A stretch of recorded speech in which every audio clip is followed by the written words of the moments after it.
Kembali lagi bersama gua di channel Aldi Ladram, channel yang membahas seputar bisnis. Oke, di video kali ini gua bakal jelasin tentang berkomunikasi yang baik buat pelanggan membeli produk kita atau konsumen membeli produk kita. Mungkin ada yang ngomong, apa sih komunikasi? Komunikasi mah biasa banget, perkara yang nggak susah. Oke, benar. Namanya komunikasi itu yang biasa kita lakukan setiap hari. Entah komunikasi dengan teman ataupun dengan orang tua, siapapun bisa berkomunikasi. Mau dia orang yang disabilitas juga tetap bisa komunikasi. Karena adanya bahasa-bahasa isyarat itu kan mempermudah kita supaya buat berkomunikasi. Itu buat orang yang disabilitas. Cuma di sini gue mau jelasin cara berkomunikasi atau trik berkomunikasi supaya orang-orang yang baru kita kenal atau orang-orang yang udah lama kenal sama kita itu mau membeli produk kita. Ini khusus buat orang yang mau jualan ya, orang yang punya produk yang mau dijualkan atau dipasarkan. Terkadang tuh orang mau jualan tapi dia nggak tahu triknya buat narik konsumen supaya tetap membeli produk kita atau tetap stay dengan kita. Itu yang paling susah. Contoh yang paling simple, baru kemarin sore atau siang lah, gue lupa. Itu ada yang ngechat gua, ada yang DM gua. Itu dia mau nanya tentang knalpot. Nah, di sini gua mau ngasih tahu ketika hanya segelintir kata itu bisa kita ambil hatinya orang. Cuma ngomong begitu doang, tapi kita bisa menarik konsumen buat tertarik dengan produk kita. Itu salah satu contohnya ya, biar yang gampang aja, simple lah. Karena di sini gue juga dapat orderan dari seseorang itu yang nge-DM gue lewat Instagram, dan gue adalah seorang penjual knalpot ya, namanya juga Kang Knalpot. Jadinya ya itulah salah satu contohnya yang gampang dan simple. Ketika kita mempunyai omongan atau trik buat menarik konsumen untuk membeli produk kita juga harus tahu betul, benar-benar tahu tentang produk apa yang bakal kita jual. Misalkan orang itu mencari apa yang kita nggak ada, pahami lagi ya.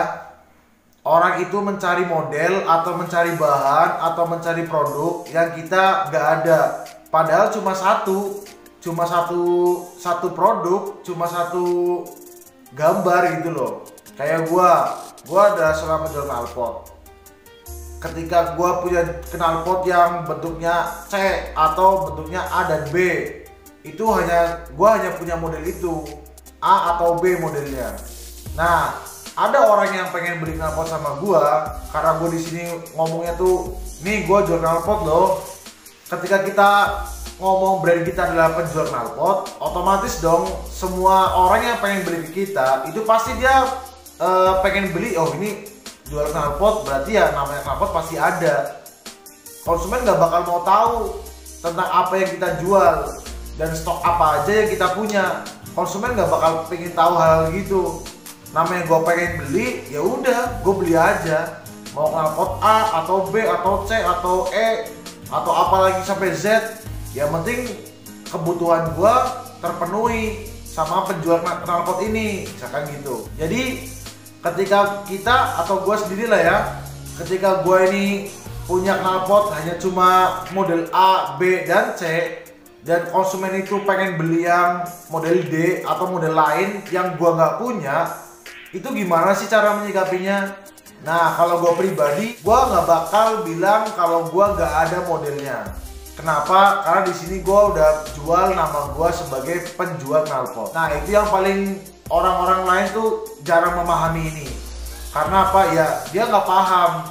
Kalau misalkan dia nggak punya stoknya, pasti dia cuma bilang, maaf, stok kami terbatas, atau maaf, stok kami yang Anda inginkan itu sedang tidak ada atau sedang tidak tersedia. Nah, itu yang salah. Kenapa gue ngomong salah? Karena yang namanya kita udah berani jual, kita berani terjun, jangan setengah-setengah.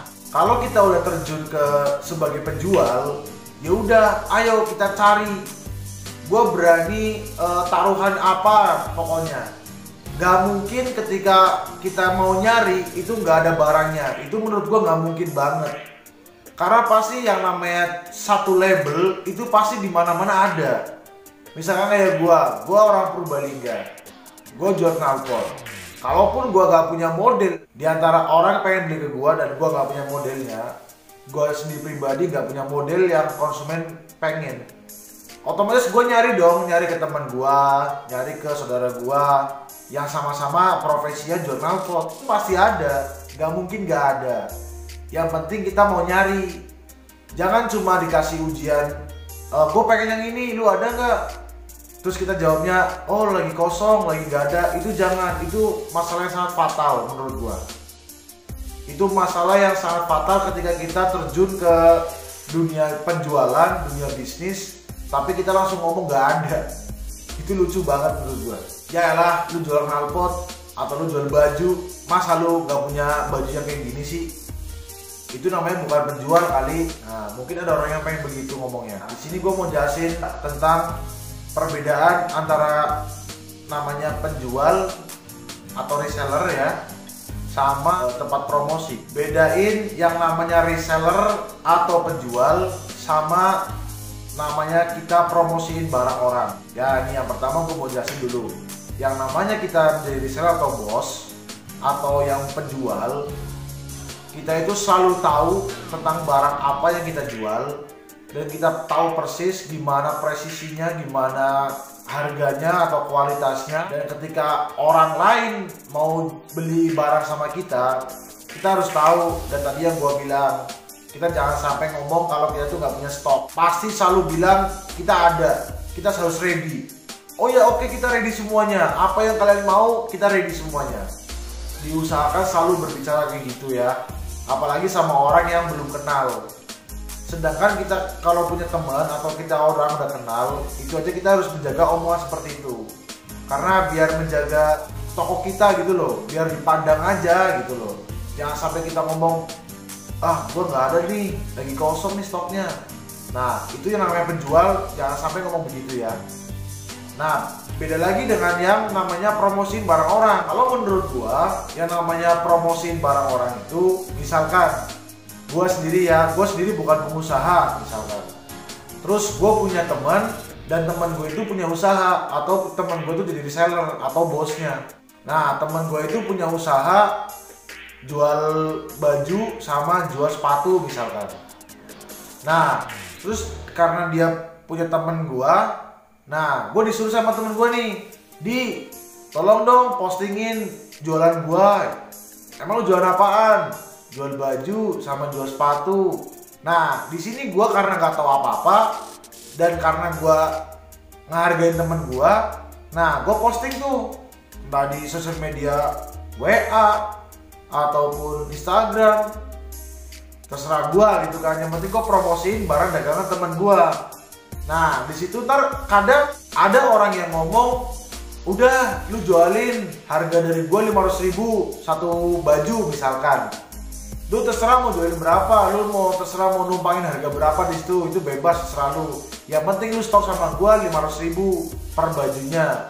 Itu misalkan begitu. Ada yang begitu juga, ada yang beda lagi. Kalau misalkan ini postingin dong harganya 500.000 aja. Lu nggak usah jual lebih dari 500.000, lu ikutin gua aja. Ntar kalau lu misalkan bisa berhasil jualin satu baju, ntar gua kasih tips, ntar gua kasih persen sama lu berapa dari gua. Lu nurut sama gua aja. Yang penting ntar lancar bisnisnya. Nah, itu pengertian dari promosiin barang orang. Itu menurut gua ya. Bedakan tuh, yang namanya kita berani terjun sebagai penjual dan kita sebagai promosiin barang orang. Masalahnya ketika kita menjadi promosi barang orang, kita menjadi promosi barang orang, itu gak bakal tahu tentang barangnya. Misalkan kayak baju, gak tahu karton combat berapa, 30 SK, 29 SK, atau berapa. Kita gak tahu kualitas barang bajunya tuh gak tahu. Syukur-syukur kalau ada orang yang mau beli. Karena orang lain itu ketika lihat, oh ini orang tipenya bisnismen, oke lah, ini orang jual baju nih. Ketika kita promosiin barang, pasti dia pikir, oh iya berarti dia tahu ya tentang kekurangan atau kelebihan atau kualitasnya lah. Pasti dia tahu nih kalau dia orang bisnismen. Tapi kalau orang yang nggak pernah berbisnis terus total jualan barang orang, kesannya tuh agak beda gitu loh. Ini orang jualan punya orang ya, ini orang promosi jualan orang. Oh iya, pasti berbeda dengan orang yang memang terjun langsung. Makanya itu ketika kita udah beli terjun langsung untuk jadi reseller atau jadi ownernya langsung, kita jangan sampai ngomong kalau kita nggak ready banyak atau kalau kita nggak ready dengan apa yang konsumen pengen. Itu jangan sampai ngomong begitu ya. Selalu bilang ready, selalu bilang ada, kita banyak stok, kita harus ada terus. Buka kalau bisa 24 jam atau 48 jam, bebas. Bagaimana caranya kita bisa menarik perhatian konsumen? Itulah cara berkomunikasi yang baik. Itu menurut gua, versi gua sendiri. Gak gampang memang gak gampang. Cuma kita belajar, sama-sama belajar. Gua juga belajar, kalian juga belajar. Kita belajar bareng-bareng. Oke? Terima kasih buat yang nonton sampai akhir video gua ini. See you.